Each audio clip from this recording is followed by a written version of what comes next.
How did a crown drive a king insane? Ivan the Terrible. The psychology of paranoia amplification. Ivan the Terrible didn't just lose his mind. He created history's most advanced paranoia amplification system that took his own suspicions and transformed them into a nationwide terror machine. While other rulers feared enemies, Ivan discovered something that would change psychological warfare forever. Paranoia isn't a weakness, it's a superpower if you can spread it to everyone around you. What Ivan created wasn't random suspicion, it was a paranoia amplification system that mass-produced fear so efficiently that an entire empire became an echo chamber of mutual distrust. The psychological techniques he used to weaponize paranoia are still driving corporate surveillance, political witch hunts, and social media conspiracy theories. And here's what will make you question your own sanity. Ivan proved that paranoia is contagious, and the more you spread it, the more it protects your power.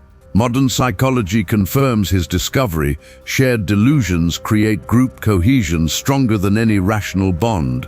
Your brain is wired to adopt the fears of those around you. Ivan's genius wasn't his cruelty, it was understanding that paranoia could be engineered like a virus that infects minds and turns people against each other. He had discovered how to create a self-sustaining system where everyone's suspicions reinforced everyone else's, making betrayal impossible because trust ceased to exist. But here's the most disturbing part. Ivan's paranoia amplification system was so effective that it continued operating long after his death, turning Russia into a nation where suspicion became a national characteristic for centuries. Modern psychology has a name for Ivan's technique: collective paranoia induction through strategic ambiguity. Dr. Stanley Milgram's obedience experiments showed that people will harm others when authority creates an environment of uncertainty and fear. Ivan had industrialized this psychological principle. Here's how his paranoia amplification system worked. First, he would create deliberate ambiguity in his intentions, making everyone uncertain about who was in favor and who was about to be executed. Then came selective purges, eliminating random people to demonstrate that no one was safe, regardless of loyalty. Next came the mutual surveillance network, encouraging people to report on each other, with rewards for accusations and punishments for silence. The final stage was what psychologists call paranoid normalization, making constant suspicion the expected behavior so that trusting anyone became a sign of disloyalty. Moscow, 1564. Ivan's paranoia amplification system wasn't a secret police, it was the entire Russian society transformed into a self-monitoring network where every conversation became a potential trap. He understood that people are more reliable watchdogs when they're afraid of each other than when they're afraid of authority. Ivan began by creating the Oprichnina, a special force of loyalists who wore black robes and carried dogs' heads on their saddles to symbolize their role as the Tsar's watchdogs. But the genius was making the Oprichnina's authority deliberately vague, so no one knew who might be an agent or what might be considered disloyalty. The systematic nature of the system was what made it so psychologically devastating. Ivan didn't just execute suspected traitors, he created an environment where suspicion became the only safe behavior. Nobles began reporting on each other preemptively, families divided, and even friends became potential informants. Contemporary accounts describe how quickly Russian society transformed into a paranoia echo chamber. People stopped having private conversations, avoided eye contact with strangers, and began interpreting every ambiguous statement as a potential threat. The amplification system was so effective that people began accusing themselves of imaginary crimes to demonstrate loyalty. The most chilling detail was that many victims thanked Ivan for their executions, convinced that their deaths served some greater purpose in purifying the state. The paranoia amplification had been so complete that they had internalized the system's logic of constant suspicion. Every technique Ivan used to amplify paranoia operates in modern systems of social control, but refined through digital technology and corporate psychology to monitor billions of people simultaneously.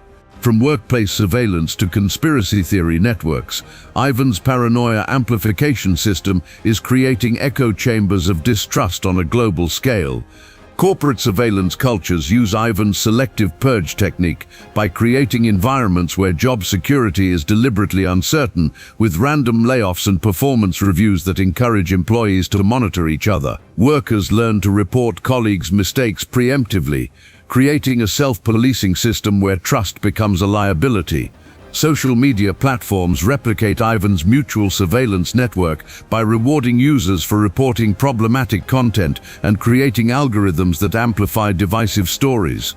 People become voluntary informants, flagging posts and canceling others to demonstrate their loyalty to the platform's norms. Political systems employ Ivan's strategic ambiguity by creating vague laws about national security or hate speech that make everyone uncertain about what might be considered disloyal. Citizens begin self-censoring and reporting each other to avoid potential accusations. Conspiracy theory communities use paranoia amplification by encouraging members to question everything and everyone, creating groups where doubting the narrative becomes the ultimate sign of loyalty.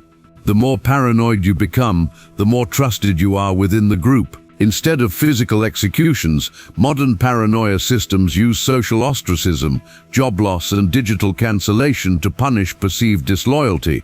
The goal is always the same: make trust impossible so that the system becomes the only reliable authority. Ivan died surrounded by the paranoia he created, but his amplification system lived on to shape Russian history for centuries.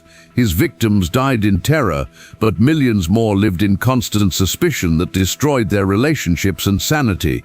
But understanding Ivan's paranoia amplification system gives you something his subjects never had: the ability to recognize when someone is trying to make you afraid of everyone else. The first warning sign is deliberate ambiguity in rules or expectations. Anyone who keeps you guessing about what might be considered disloyalty is using Ivan's playbook. The goal is to make you self-censor out of fear of crossing invisible lines. Watch for the loyalty test manipulation, being encouraged to report on others as a way to prove your own loyalty. Ivan's Oprichnina rewarded informants. Modern systems use the same technique with anonymous reporting hotlines or social media flagging. The hardest part of resisting paranoia amplification is recognizing that trust is the real target. Ivan didn't care about actual threats. He wanted to eliminate trust itself so that he became the only source of security.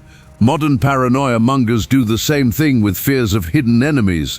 Ivan's subjects became so paranoid that they destroyed their own communities. Modern resistance requires deliberately building trust with others, even when systems try to make you suspicious. Start small. Have a conversation without assuming hidden motives. Most importantly, remember that paranoia is a tool of control, not protection. The pressure to suspect everyone comes from those who benefit from your isolation, never from genuine safety concerns. Trust your own judgment first. Ivan the Terrible created a paranoia amplification system so effective that it turned a nation against itself. His legacy is every system that makes you afraid of your neighbors, so you depend more on authority. Robert Greene warns about those who use suspicion to divide and conquer. But Ivan's story reveals something more fundamental. The most dangerous paranoia isn't your own, it's the kind that gets amplified until it consumes everything around you. In the comments, share a time when you recognized someone was trying to make you suspicious of others to control you. What made you realize it was manipulation rather than real danger? Your awareness could help someone else resist paranoia amplification. Hit subscribe because we're exposing how history's most effective paranoia techniques are being used to divide us today.